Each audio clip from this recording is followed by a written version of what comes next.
Movie start होते ही हमें एक औरत दिखाई जाती है जिसको बुरे तरीके से बांधा होता है। वो काफी जख्मी होती है और उसका काफी खून बह चुका था। दर्द की वजह से वो बहुत अजीब आवाजें निकाल रही थी। साफ लग रहा था कि वो बहुत तकलीफ में है, लेकिन तब कोई आदमी आता है और अपनी गन निकाल के उसे शूट कर देता है। इसके बाद हमें 6 स्टूडेंट्स दिखाए जाते हैं जो लेक पर घूमने के इरादे से यहाँ पर आए थे और वो लेक आबादी से काफी दूर था। उन लोगों को उस लेक पर पहुँचते पहुँचते 2-3 दिन लग जाने थे, क्योंकि एक तो वो बहुत दूर थे और सारा पहाड़ी इलाका था। वो एक फॉरेस्ट भी होता है जो आबादी से तकरीबन 50 किलोमीटर की दूरी पर था। वो सब मेडिकल फील्ड में थे, यानी सब डॉक्टर्स थे। ये लोग सुबह से मुसलसल चल रहे थे और काफी दूर आ चुके थे। असल में बात ये है कि वो रास्ता भूल चुके थे। वो लोग काफी थक चुके होते हैं और रात भी होने वाली थी। वो लोग एक जगह पर रुककर कैंपिंग लगाते हैं और ये डिसाइड करते हैं कि वो सुबह को लेक को ढूंढेंगे। उन फ्रेंड्स में एक मैट जो ब्रेनी को शादी के लिए प्रपोज करने वाला था। रात को वो सब बैठकर बातें कर रहे होते हैं और तभी उन्हें जंगल से किसी की आवाज आती है। वो लोग काफी नर्वस हो जाते हैं, जिस पर जेसी कहता है कि शायद ये डॉग या वुल्फ होंगे। वो कहता है कि डरने की कोई जरूरत नहीं है, वो भी हमसे इतना ही डरते हैं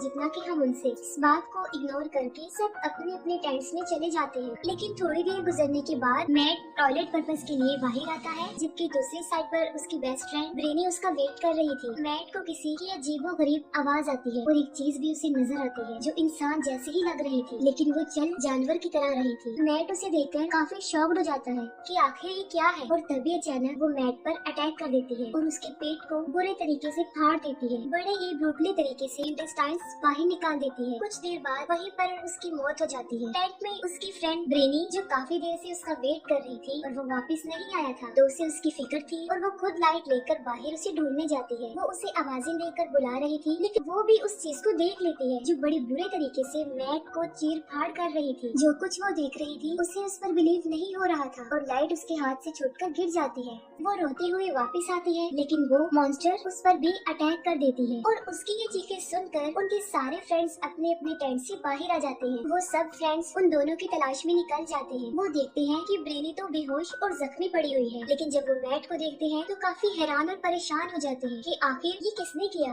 कि क्या हुआ। अब जाहिर है उन्हें अपने अंजाम से भी डर लग रहा था। जब सुबह होती है तो उन्हें एक आदमी टैलबर्ट मिलता है। वो आदमी उन्हें कहता है कि यहाँ इसी एरिया में मेरा एक कैबिन है, वहाँ पर कुछ मेडिसिन और सप्लाईज भी हैं। वो कहता है कि तुम्हारे फ्रेंड्स की हालत काफी खराब है, तो तुम ऐसे तो इसे यहाँ से आबादी में नहीं ले जा सकते, तो तुम इसे मेरे कैबिन में ले आओ। अब उनके पास और कोई रास्ता भी नहीं था, तो वो एक स्ट्रेचर बनाते हैं और ब्रेनी को लेकर कैबिन में जाते हैं। अब वो सब डिसाइड करते हैं कि जेसी और जूल्स वापस मदद लाने जाएंगे, जबकि बाकी लोग यहीं पर ब्रेनी के साथ रुकेंगे। उन फ्रेंड में एक लड़की बाद में टैलबर्ट को मैट की डेड बॉडी दिखाने ले जाती है, लेकिन अजीब बात तो ये है कि वहाँ पर उसकी डेड बॉडी थी ही नहीं, सिर्फ थोड़ा सा ब्लड गिरा हुआ था। वो सोचते हैं कि ये कोई जानवर का काम नहीं हो सकता, क्योंकि अगर ये किसी जानवर ने किया होता तो एटलीस्ट वहाँ हड्डियाँ तो होती या फिर घसीटने के निशान, लेकिन ऐसा कुछ नहीं था। दूसरी तरफ जेसी और जूल्स जो तेजी से अपने रास्ते से जा रहे थे ताकि रात होने से पहले ही वो पहाड़ों से निकल जाएं, लेकिन रास्ते में किसी बात को लेकर उन दोनों के दरमियान बहस हो जाती है। गुस्से में जूल्स जेसी को पुश करती है और साथ ही जेसी वहाँ के ट्रैप पर पाँव रख देता है और वो ट्रैप अचानक से बंद भी हो जाता है। उसका पाँव भी काफी इंजर्ड हो चुका था और वो दर्द से चिल्ला रहा था। वो जूल्स को उसे निकालने के लिए कहता है। जूल्स उसे छुड़ाने की मदद तो करती है, लेकिन वो ट्रैप बहुत मजबूती से लगा हुआ था और जूल्स उसे नहीं निकाल पाती। दर्द के आलम में जेसी उससे कहता है कि वो जाए और मेरे लिए मदद लेकर आए। वो लोग काफी दूर आ चुके थे और कैबिन वापस जाने में उन्हें काफी टाइम भी लग जाना,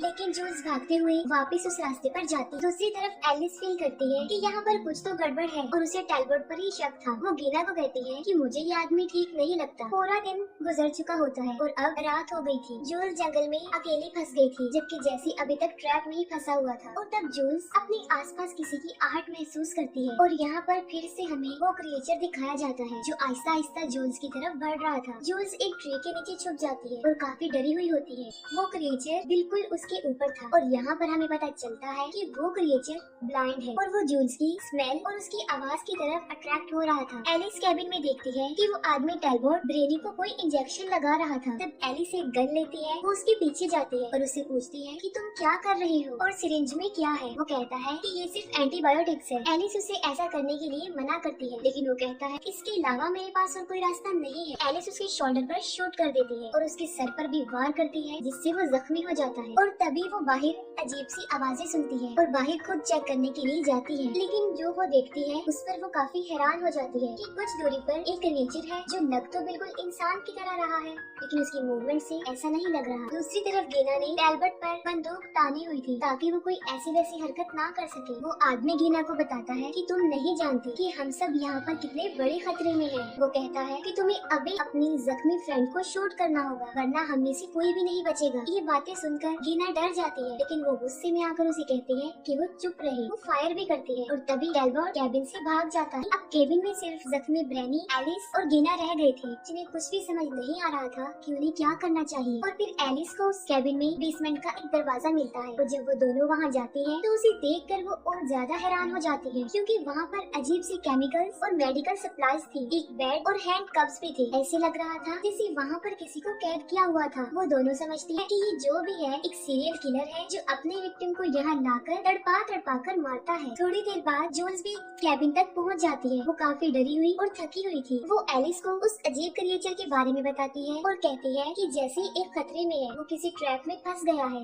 एलिस इस बात से हैरान हो जाती है क्योंकि उसने खुद भी उस क्रिएचर को देखा था और उस आदमी ने भी कुछ इस तरह की बातें की थी। फिर हमें दिखाया जाता है कि जहाँ पर जेसी ट्रैप में फंसा हुआ था वो क्रिएचर वहाँ पर आता है और उसका गला काट देता है और एलिस और जूल्स स्ट्रेचर लेकर जेसी के पास जाती हैं, लेकिन अब तो वो जिंदा नहीं था। उसकी सांसें रुक चुकी थी। लेकिन यहाँ पर अजीब बात ये है कि उसकी हार्ट बीट अभी तक चल रही थी।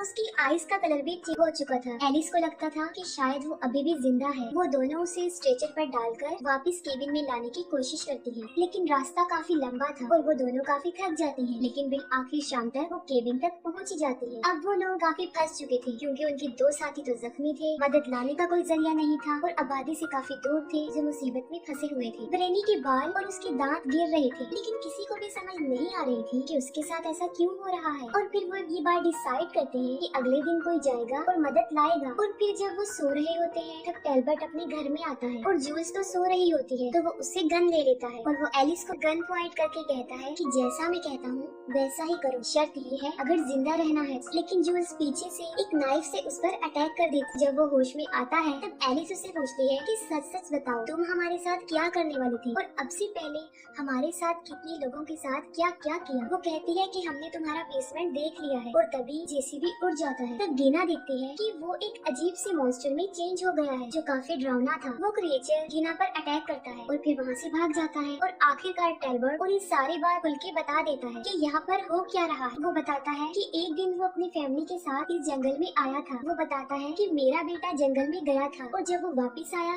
तो वो काफी जख्मी था। उसके बाद वो बीमार हो गया और उन्होंने उसका काफी ख्याल रखा, लेकिन रात में वो बदल गया और उसने अपनी वाइफ, अपनी बेटी और अपनी माँ तक को मार डाला। ये ऐसा इसलिए होता है क्योंकि फेरल नाम का एक वायरस है और जिसके अंदर भी ये वायरस जाता है उसके नर्वस सिस्टम को कंट्रोल कर लेता है। पहले तो ये वायरस इंसान को मार डालता है और बाद में उसकी बॉडी को अपने पर्पस के लिए यूज करता है। लेकिन ये वायरस धूप में काम नहीं कर सकता था और लाइट में इंसान को ऐसा ही फील होता है जैसे वो इंसान मर गया हो। और रात के वक्त ये वायरस ठीक अपने अरूज पर पहुंच जाता है। टैलबर्ट बताता है कि वो भी एक डॉक्टर था। वो बताता है कि उन लोगों ने बेसमेंट में देखा वो सच है। उसने अपनी फैमिली को भी यहाँ पर बंद करके रखा था और जो औरत हमें जख्मी दिखाई दी वो उसकी फैमिली में से ही कोई थी और वो इस बीमारी का इलाज ढूंढ रहा था, लेकिन इस बीमारी का कोई इलाज नहीं है। और तभी उसने अपनी फैमिली को मार डाला और उसका बेटा जो जंगल में भाग गया था वो भी एक क्रिएचर बन गया था और मैट पर जिसने हमला किया था वो उसका बेटा ही था। और जितने भी लोगों पर उसने अटैक किया वो सब इन्फेक्टेड है और इस क्रिएचर में बदल रहे हैं, जैसे कि जेसी। और दूसरी तरफ ब्रेनी